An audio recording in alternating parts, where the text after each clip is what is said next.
और अब बात करेंगे मध्य प्रदेश के अशोकनगर जिले की, जहां कुछ गांव आज भी विकास से कोसों दूर है। बिजली, पानी और सड़क जैसी सुविधाओं के लिए गांव के लोग मोहताज हैं। बच्चों का भविष्य अंधकार में है तो लोग गंदा पानी पीकर बीमार हो रहे हैं। अशोकनगर जिले से ये रिपोर्ट देखिए।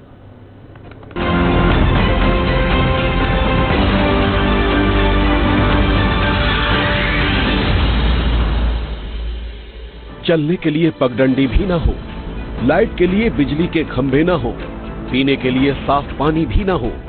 कौन लेगा ऐसे बेबस लोगों की सुध, जहां आज भी कायम है आदिम युग।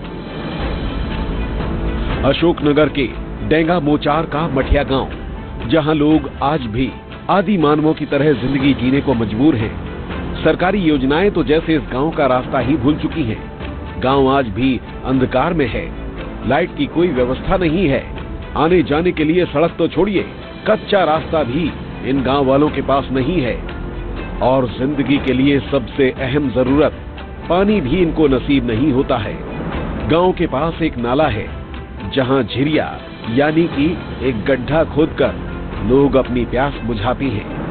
अरे सारी समस्याएं, प्रशासन की कोई व्यवस्थाएं उपलब्ध नहीं हो पा रही हैं। नेता आते हैं, वोट मांग ले जाती हैं, आश्वासन ले जाती हैं। ऐसे हालात बने हुए कैसे इस गांव के लिए रास्ता निकलने के लाना नहीं है। यहाँ पर समस्या ये कि पानी की व्यवस्था नहीं है, रोड नहीं है, लाइट नहीं है, नहीं अभी तक कोई व्यवस्था नहीं है। यहाँ पर शिकायत कलेक्टर साहब के पास हम आवेदन हर साल जाते हैं, कम साल में 2-4 बार आवेदन लगाते हैं, कोई सुनाई नहीं है। इस गंदे पानी की वजह से लोग बीमार हो रहे हैं। चर्म रोग की शिकायतें बढ़ रही हैं। पिछले साल 4 लोगों की तबीयत बिगड़ी, लेकिन सड़क न होने से न तो मरीज वक्त पर अस्पताल पहुंच पाए और न ही डॉक्टर और एम्बुलेंस गांव तक। नतीजा, हर साल कुछ गांव वाले असमय ही काल के गाल में समझ आते हैं। पूरी है महाराज के, लाइट नहीं है, रोड नहीं है, पानी नहीं है। बहुत दिनों से बस हैं, जब से खूब गए जहाँ अशोकनगर, दिल्ली, सब जगह फरियाद, कंधेरी, कोई व्यवस्था कोई नहीं थी। ना लाइट है, न पानी है और न रोड है। कम से कम बहुत साल हो गए बच्चे नहीं है। पंप का छेंगे 2-4 दिन में ही पानी मिलना, जरिया नदी है भी ना, दिन से बढ़िया गड्ढा कर लेते मिल से बार कला। यहाँ विकास के नाम पर सिर्फ एक स्कूल है। बच्चे खुशकिस्मत हैं कि उन्हें शिक्षा मिल रही है, लेकिन बदकिस्मती ये है कि गांव में लाइट नहीं है, जिससे पढ़ाई करने में दिक्कत होती है। ये बताइए, ये गांव में लाइट नहीं है तो रात में पढ़ाई कर पाते हैं? नहीं कर पाते, दिन में ही पढ़ते हैं। तो ये बताइए, लाइट आती है गांव में तो फिर रात के समय पढ़ाई करते हैं? क्यों नहीं कर पाते?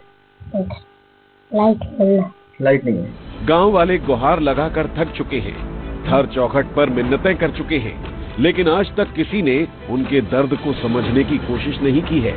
हालांकि अधिकारी सुविधाएं मुहैया कराने का दावा जरूर करते हैं।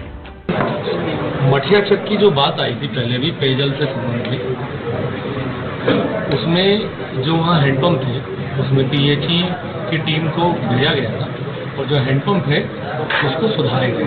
रही बात आपने जो बताया कि अन्य विषयों की, तो सीओ जनपद जो है उनके संज्ञान में है और उनके स्तर पे इसका पूरा प्रस्ताव तैयार किया। अब सवाल यही है कि आखिर इन लोगों का कसूर क्या है? सरकारी योजनाएं इन तक क्यों नहीं पहुंच रही हैं? क्या ये सिस्टम की नाकामी नहीं है?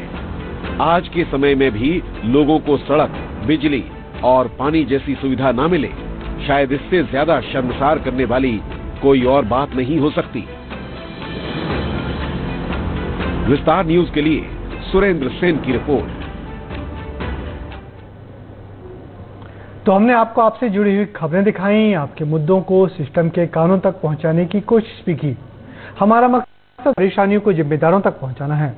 अगर आप भी चाहते हैं कि विस्तार न्यूज आपकी समस्याओं और मुद्दों को सरकार तक पहुंचाए, तो मेरी स्क्रीन के पीछे दिख रहे इस नंबर पर मैसेज जरूर करें। हमारा नंबर है 82